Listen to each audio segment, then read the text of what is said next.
Ella vive en la ciudad de La Plata, es egresada de la universidad, aquí de nuestra universidad. Trabaja para, bueno, que se respeten los derechos de las minorías, de todas las minorías, pero en particular de las trans. Ella trabaja incansablemente por esto en un escenario muy complicado. Hemos avanzado, pero seguramente todavía falta. Estamos con Claudia Vázquez-Aro. ¿Cómo estás, Claudia? Bien, gracias. ¿Bien? Bien. ¿Bien? ¿Estás cómoda? Sí, cómoda. Bueno, genial. Bueno, es difícil, ¿no? Porque a veces, viste, que hablamos y decimos, sí, cuánto hemos evolucionado, qué abiertos que somos. ¿Somos tan abiertos o todavía nos falta? Bueno, yo creo que hemos tenido avances importantísimos en términos legislativos y en los modos de organización social y política de los movimientos de la diversidad sexual conformados por travestis, trans, lesbianas, gays, bisexuales, intersex. Puntualmente, el colectivo trans y travesti de Argentina es uno de los colectivos más reconocidos a nivel regional e internacional por un lado, sus modos de organización, pese a las internas y las discusiones que sean, que me parece importantísimo que seamos diversas, plurales, pero por el otro, teniendo en cuenta que somos un colectivo que sabemos bien en claro quién es nuestro interlocutor, que es el Estado. Y de ahí en más, me parece que eso ha sido como la herencia de las primeras lideresas o los liderazgos trans, que parten de los 90 a la fecha, que algunas de ellas no están, como Luana Berkins, Diana Zacayán, pero que al menos el legado sigue vivo en cada una de nosotras. Sí, ¿no? algunas con destinos trágicos, ¿no? El caso de Zacayán. Sí, sí, el asesinato de Diana Zacayán en el colectivo plantea no solamente un vacío en términos de ella y Loana eran las que, si se quiere, dirigían los destinos del movimiento, las líneas de reclamo, y cómo la muerte de Diana nos plantea a nosotras rápidamente, a las organizaciones y a las travestis y trans que veníamos militando en nuestras organizaciones, cómo se reconfigura ese mapa político en términos de organización y ver cómo hacemos fuerza sin poder ni siquiera hacer un duelo porque enseguida muere Loana. Esto sucede en octubre, la muerte del 2015 de Diana, y en febrero del 2016 muere Luana Berkins, la madre política, si se quiere, de Diana Zacayán, pero también muchas la llaman la travestiarca, el movimiento trans y travesti en Argentina, muy conocida a nivel nacional e internacional, Luana Berkins. Y eso nos plantea a nosotras enormes desafíos de ver de cómo, sin hacer duelo, reconfiguramos este reclamo y salimos a marchar por el pedido de justicia de Diana y sobre todo lo que implicó la comisión de los familiares y el reclamo de justicia que después termina siendo como, digo, un fallo importantísimo, ¿no? Diana hablando hasta aún muerta sobre lo que es los travesticidios y transfemicidios en Argentina. Ahora, Claudia, ¿cómo es la vida en la calle, digo, la gente? Mira, la población trans, en su mayoría, somos excluidas de... la primera expulsión que tenemos es la expulsión familiar, de una familia heterosexual tipo, que muchas veces, en la mayoría de los casos, expulsa a las identidades trans y travestis, ni bien las personas trans y travestis asumimos nuestra identidad y la expresamos socialmente. Entonces somos expulsadas de nuestros hogares, muy chiquitas tenemos que recurrir o vernos involucradas en lo que es el circuito de la prostitución, muchas veces la prostitución como un medio de sobrevivencia, de supervivencia. Sí, con una hipocresía, ¿no? Porque hay consumo de chicas trans y sin embargo se las expulsa de los espacios laborales. Claro. Ahí hay un trabajo importantísimo, me parece, para hacer como sociedad, pero sobre todo como Estado, ¿no? Con políticas públicas que, por un lado, reviertan la discriminación desde la ESI, por ejemplo, la educación sexual integral, que tiene que ser... Sí, que está apuntada a las chicas, ¿no? Claro. A cuidarse del embarazo. O al sistema siempre del binomio sexo-género, de hombres y mujeres cis, ¿no? Dejando por fuera la diversidad sexual. sobre todo las identidades de géneros travestis y trans. Totalmente. Y yo creo que ahí hay como un trabajo importantísimo, porque es en los lugares, primero en la familia, pero sobre todo en la educación primaria y secundaria, donde nos formatean el deber ser, que tenemos que ser heterosexuales en términos de obligatoriedad.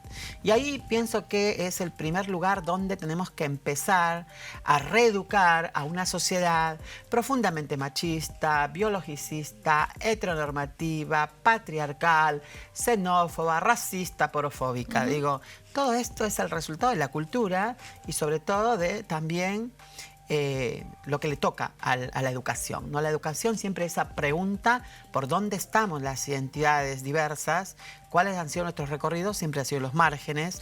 Creo que la ley es importantísima, la ley de identidad de género como un punto de partida, pero que sabemos que falta muchísimo, sobre todo trabajar otras cuestiones medulares que hacen a la educación y sobre todo no esperar el eslabón final de esta cadena de violencias, que es el último eslabón, que es el travesticidio. Es la muerte de una persona travesti, ¿no? Y en el caso de las mujeres trans. En el caso de La Plata hay algo de persecución, ¿no? Se suele hablar de las chicas que trabajan en uno, se suele estigmatizarlas con el tema de si venden droga, si no venden droga. Esto, digo, tiene que ver también con este prejuicio, ¿no? Sí.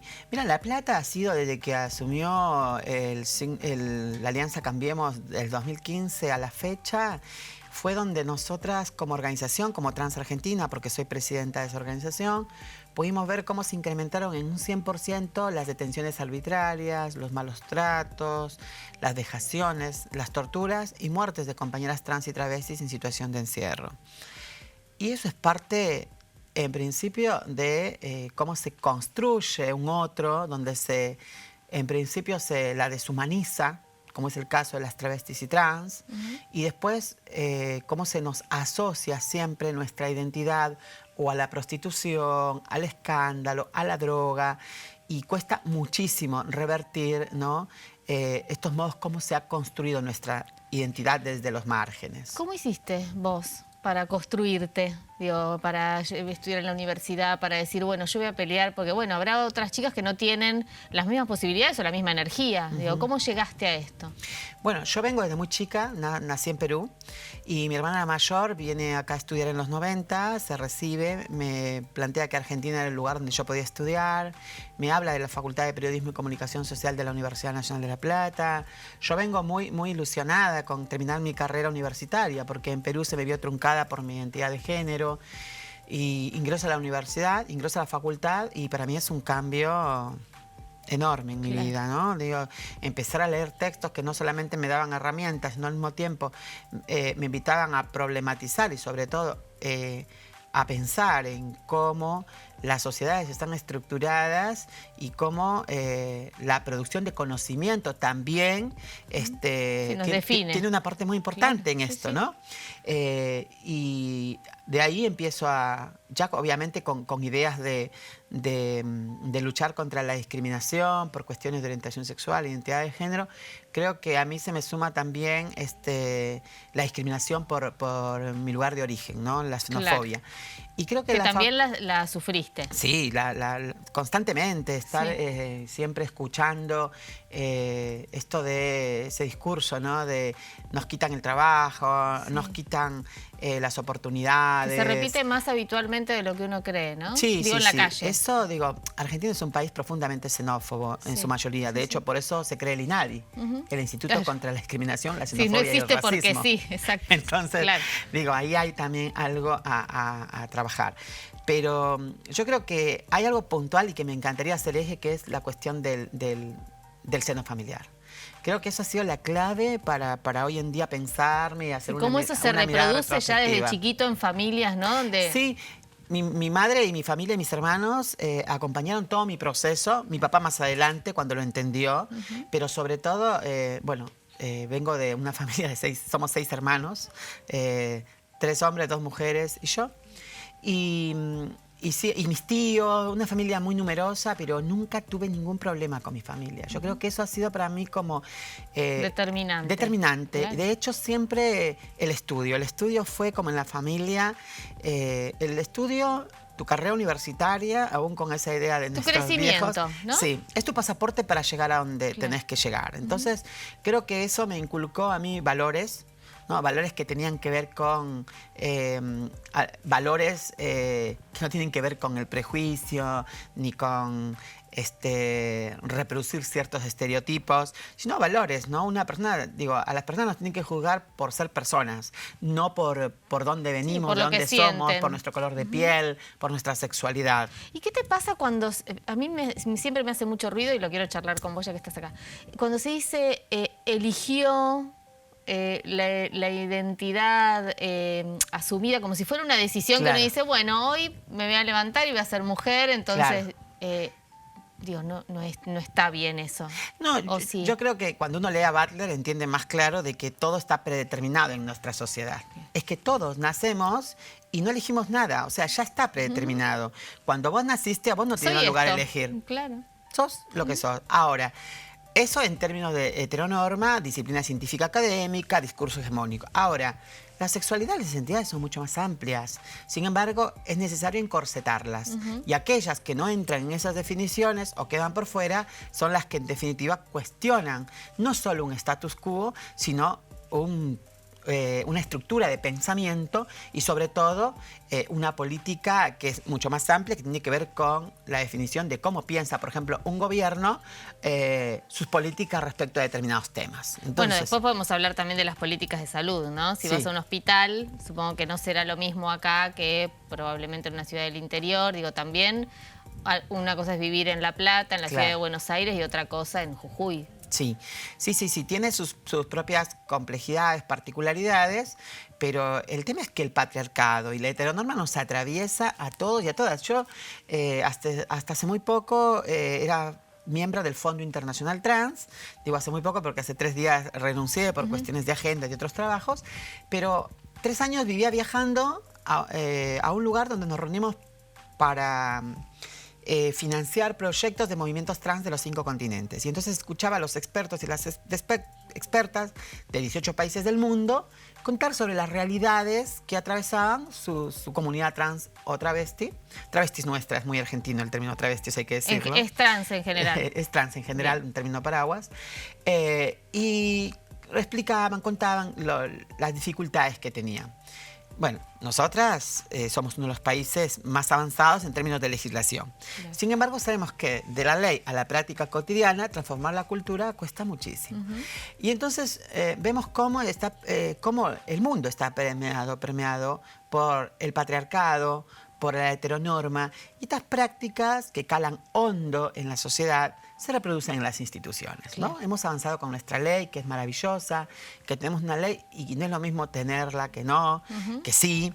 Y ahí fue como para nosotras muy importante en términos de capital simbólico, pero también político, y una herramienta que es la ley para exigirle a todas las instituciones del Estado que se cumplan nuestros derechos. Claudia, y en cuanto a legislación, ¿cómo estamos en Latinoamérica? No digo el mundo porque es tan Mira, amplio. tenemos la ley de identidad de género que, salvo la falta de implementación, que eso es prácticamente una función del Estado, que se apliquen, llevar adelante en todas las instituciones formación respecto a este tema. Creo que somos uno de los muy pocos países que tiene una ley como la nuestra, que es una ley vanguardista en relación a que no solamente reconoce la identidad de género, sino que no te obliga a hacerte ningún tipo de cambio de sexo, ni tampoco te obliga a que vos te hagas las cirugías parciales, totales, a los procesos de hormonización. Y por otro lado entiende la salud como un derecho básico, integral. Y ahí es donde, bueno, sabemos muy bien que ante una crisis los medicamentos, como no hay para los abuelos, no hay para nosotras. Lógico. ¿No? Pero que sí creemos que, por ejemplo, en términos de trabajo, que esto que vos me mencionabas en función de, hay una sociedad que tiene una doble moral. Por un lado, cuestiono a las compañeras que se encuentran en situación de prostitución y hemos escuchado seguro el discurso que dicen les gusta lo más fácil, ¿no? Y eso es una mentira. Vos fíjate que vos hablas con las compañeras, nosotros Sí, aparte de que la prostitución no es fácil. No, por eso. No, porque... Sobre todo porque estás expuesta a un montón de violencias. Totalmente. Pero vos le preguntás a las compañeras, de hecho nosotras nunca hicimos una pregunta entre si quería ser o no trabajadora sexual o estar en situación de prostitución. Le preguntamos que si es que conseguiría un trabajo en condiciones formales, con sus aportes, con su jubilación, etcétera, etcétera. Sí, dejaría la prostitución, un trabajo formal, y el 85% nos dijo que sí. Claro. Ahora, digo, hay una realidad ahí. No hay políticas públicas. En la provincia de Buenos Aires, en el 2015, se sancionó la ley de cupo laboral trans. La gobernadora María Eugenia Vidal nunca lo implementó. Lo único que implementaron fueron políticas de mano dura que nos siguieron criminalizando, que eso vinculado a la droga, a la prostitución y a otros temas. Bueno, hoy tenemos más de un 100% de compañeras trans y travestis privadas de su libertad en las cárceles de la provincia de Buenos Aires. Vamos a hacer una tanda, Claudia, y seguimos hablando. Digo, también se mete la religión en el medio, seguro, ¿no? Que tiene también que algún tiene su poder importante. Exacto. Seguimos hablando en un ratito. Dale. Vamos a una tanda. En un ratito seguimos con Claudia Vázquez Aro.